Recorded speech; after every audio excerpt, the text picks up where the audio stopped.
Hello hello, చెప్పండి, ఎవరు?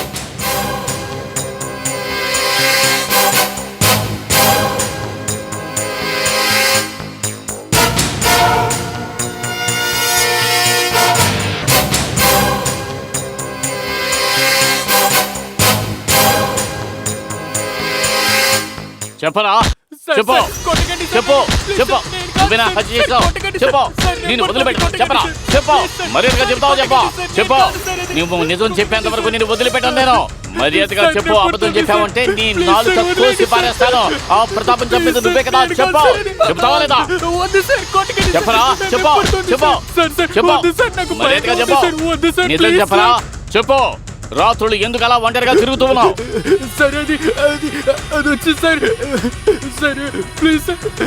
చెప్పరా, నిజం చెప్పు.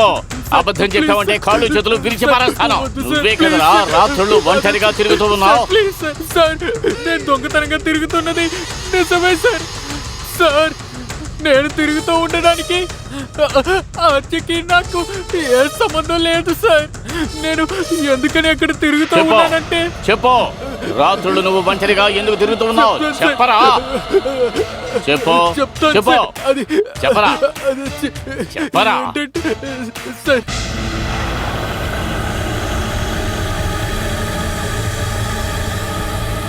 సర్సు సర్సు వస్తాయి సర్సు. వస్తున్నానండి. ఆ, నువ్వా?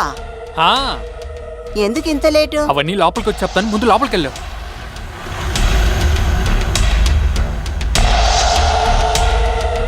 సరే గాని ఎందుకింత చోట్లు పడుతున్నాయి? ఓ అదా, భయం రీ, భయం. భయమా? ఎందుకు? ఆ రవి ప్రతాప్ చనిపోయిన తర్వాత ఈ రాత్రిలో పోలీస్ వాళ్ళు ఈ ఊరు మొత్తం చుట్టేస్తున్నారే. వాళ్ళిద్దరిని ఎవరు చంపారో గాని ఎవరో చేసిన తప్పుకి మనం ఇంతగా బాధపడుతున్నాము. అది వదులు, నీ మొగుడు ఫోన్ చేశాడా? చేశారు. ఆయన శనివారం డ్యూటీ అయిన తర్వాత సాయంత్రం ఇంటికి వస్తా అన్నారు. నాకు భయంగా ఉంది. దానివల్లే నిన్ను వదిలి ఉండలేక ఆ పోలీస్ కంట్లో మాటకుండా నేను ఇక్కడికి వచ్చేసాను. సరే తొందరగా రా. బయటికి వెళ్ళానంటే ఆ పోలీస్ వాళ్ళ సమస్య భరించలేను. ఈ ఊరు వాళ్ళు చూసేస్తారేమో అని భయంగా ఉంది. అదేం లేదు రుద్ర, ఏం కాదు, నువ్వు భయపడకు. ఇదే జరిగింది సార్. ఆ సరస్సుని వదిలి ఉండలేక రాత్రిలో నేను ఒంటరిగా రోడ్లో తిరుగుతూ ఉన్నాను సార్. నేను ఏ తప్పు చేయలేదు, వదిలేయండి సార్. రాత్రులు తిరిగేటప్పుడు నీ కళ్ళారా ఎవరన్నా చూసావా? లేదు సార్, ఆ రాత్రి పూట ఎవరిని నేను అక్కడ చూడలేదు సార్. సరే ఆ ప్రతాప్ని రవిని ఎవరు హత్య చేసి ఉంటారో నువ్వేమైనా గెస్ చేయగలవా? సార్ సార్ నాకు నాకు ఒక డౌట్ సార్. డౌటా? ఏమిటది ఏమిటది చెప్పు చెప్పు. వాళ్ళిద్దరిని దెయ్యమే చంపేసి ఉంటుంది సార్. దెయ్యమా?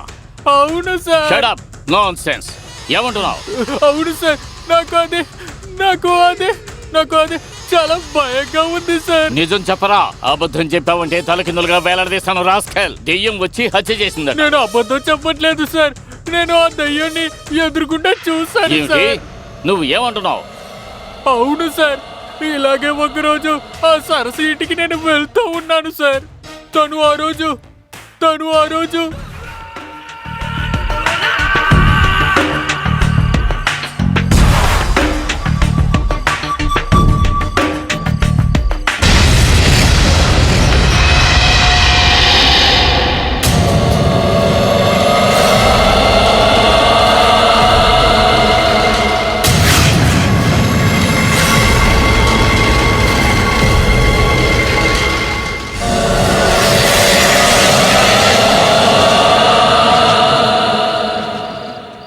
అప్పుడే నేను నా కళ్ళతో ఆ దెయ్యాన్ని చూశాను సార్. నన్ను నమ్మండి సార్, నేను అబద్ధం చెప్పట్లేదు, ఇది నిజమే సార్. ఆ రోజు నేను ప్రాణాలతో తప్పించుకున్నదే అదృష్టం సార్. సరే ఈ విషయాన్ని నువ్వు ఎవరితోనూ చెప్పలేదా? ఎవరి దగ్గర చెప్పలేదు సార్. ఎందుకు చెప్పలేదు? నేను చెప్తే ఎవరు నమ్ముతారు సార్. దానివల్ల ఎవరి దగ్గర నేను చెప్పలేదు సార్.